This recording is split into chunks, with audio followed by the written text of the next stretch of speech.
Hello and welcome. My name is Christina from Empowered Creator. I am a mindset and conscious manifesting teacher and coach, and this is my YouTube channel. Here I talk about all things law of assumption, mindset, conscious manifesting, the quantum universe, and a lot more. And my goal is to simplify everything without the fluff. So if you guys like this content and you would like to see more of it, I would love it if you would subscribe to this channel, comment on this video, like it, share it, and stick around. Also, if you need help with your specific situation, I offer one-on-one coaching, email coaching, as well as custom subliminals for whatever needs you may have. I also have a self-study mini course, Telepathically Connect with Your Specific Person.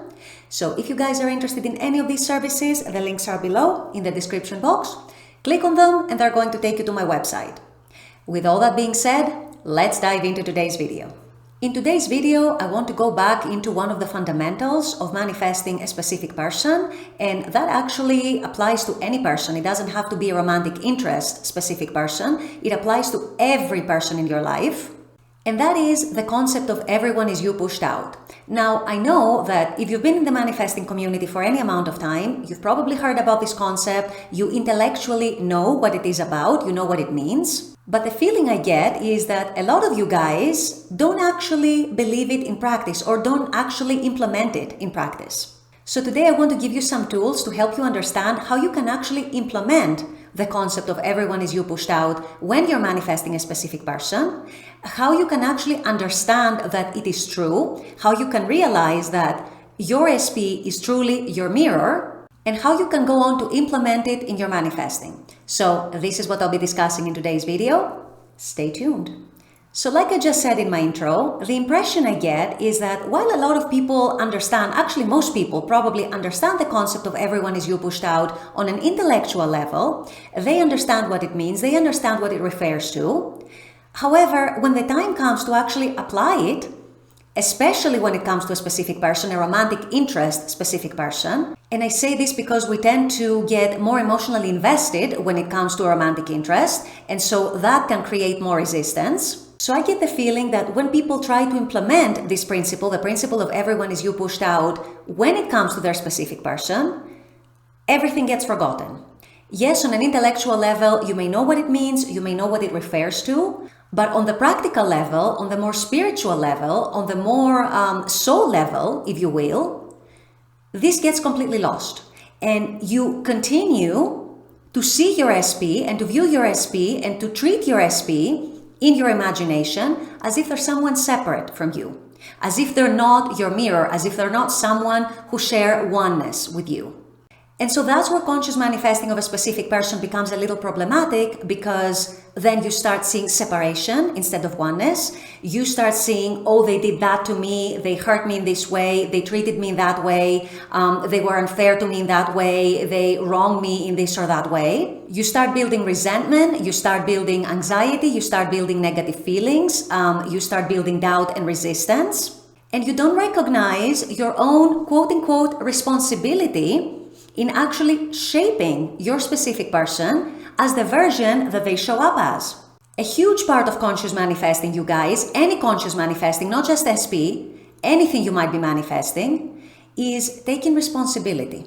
Recognizing and accepting that the 3D world, the physical world, is a direct correlation of who we are being within at each given moment. That includes our SP. That includes any other person in our lives. So if you don't take responsibility, what happens is that you stay perpetually in a state of feeling separate from your SP, feeling like they have their own mind, that they can decide whatever they want, they can hurt you in whichever way they want or feel like, that you are hopeless, that you are helpless, that you have no hope of turning things around, you cannot change the circumstances, you cannot change the situation, and this takes you farther and farther away from being a conscious manifester. It takes you closer and closer to what most people experience in this world of looking at the 3D and being reactive to it, taking their cues from the 3D. So if you want to consciously manifest a different version of your specific person that is actually more aligned to your dreams, to your ideal reality, to what you want to experience, you need to start by taking responsibility, and you need to start by recognizing your own role and your own part in that concept of everyone is you pushed out.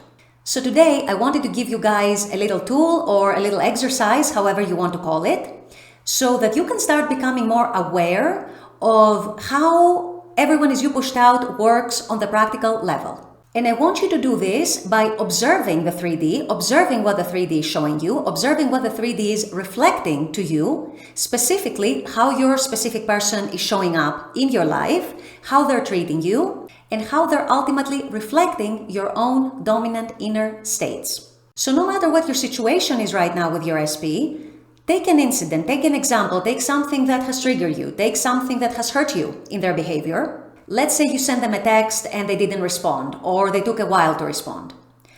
I want you to take that fact, which is a neutral fact, and observe as objectively as you can, what was your state, number one, at the time of sending them the text, and number two, after you realized that they weren't responding or they were taking a while to respond, what was your state then?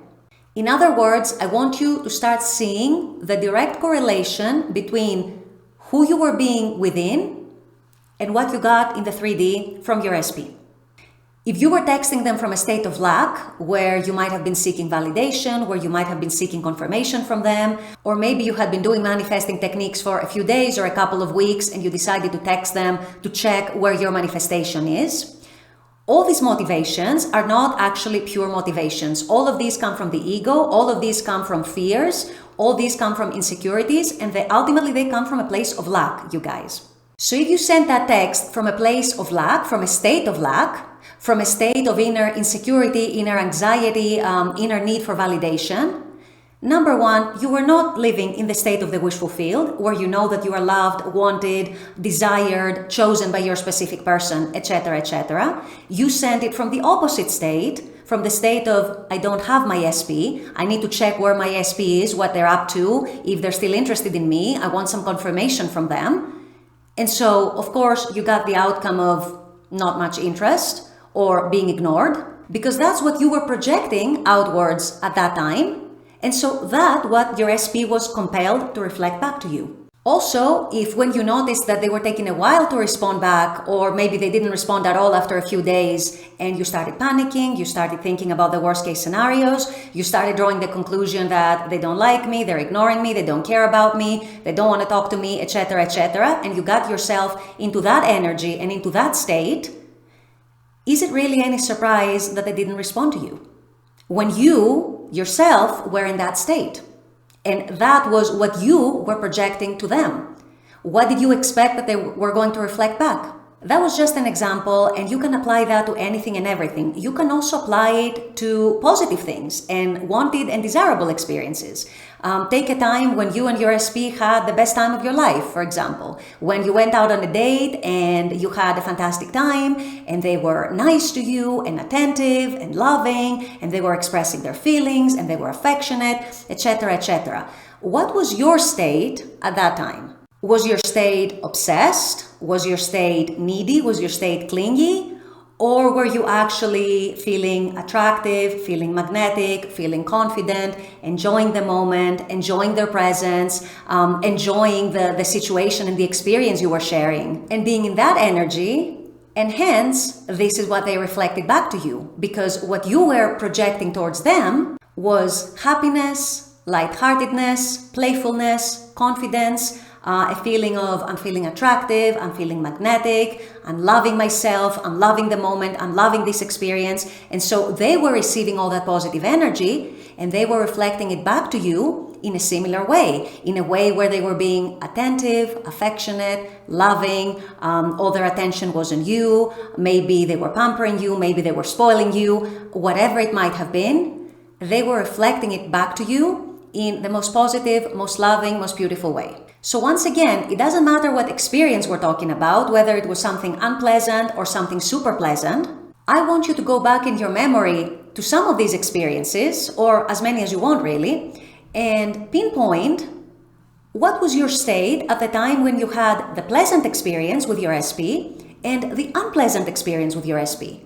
And I guarantee you guys, I promise you, and it's not too bold to say that it will probably be a correlation of 100%, not even 90% or 95%. It's probably going to be a correlation of 100% or very, very close to 100%. where you are going to see and detect a direct correlation between your inner state at the moment of having the experience or before having the experience with what you ended up experiencing in the 3D and how your SP showed up for you in the 3D. So by doing that, and by getting into the habit of doing that, you are going to start realizing that you cannot really blame them. You have to be taking responsibility for your experiences in life and for how other people are showing up for you in your life. That changing your state towards something better or something worse equally influenced what your SP did in the 3D and how they showed up in the 3D for you. And hopefully by doing this exercise, you are going to start realizing that it's really you and the states you adopt and the energies you adopt and the mindset you get into that either attracts your specific person towards you or repels them and pushes them away. The good news is, even if you have repelled them, even if you have pushed them away, nothing is set in stone, nothing is fixed, anything can be changed, anything can be turned around. So start now by getting into a better energy, into an energy that is aligned to what you actually want. And I guarantee you, before too long, you are going to start seeing movement and results in the direction that you want. And you're also going to realize that you're not separate from your SP, you never have been. You're not separate from anybody in your 3D. And you're going to start understanding and realizing how you can harness that oneness to your benefit and to bring it to your favor. To live the experiences that you want in your life and in your 3D. With all that being said, I'm going to wrap up this video here. I intend that this has helped. As always, I very much appreciate you guys being on this channel, watching this content. I love making this content for you. And as always, I look forward to seeing you all at the next video. Until then, take care and bye-bye.